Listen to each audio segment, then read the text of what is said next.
O'zbekistonda parketni duch kelgan do'kondan olib ketsa bo'laveradimi? Yo'q, chunki parket qiymati baland mahsulot bo'lgandan keyin uni kim sotyapti, qaysi brend uni sotyapti, orqasida tarixi bormi degan narsaga e'tibor berishingiz kerak.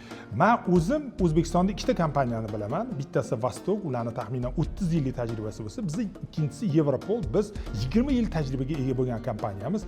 Hayotimizda parket sotgandan keyin vazvaratlar bo'ladi, e'tirozlar bo'ladi, nozik odamlarga sotasiz. Har bir kvadrati $100, $200lik mahsulot bo'lgandan keyin uni mas'uliyati bor, uni javobgarligi bor. O'shaning uchun e'tibor berishingiz kerak. Tarixi bor.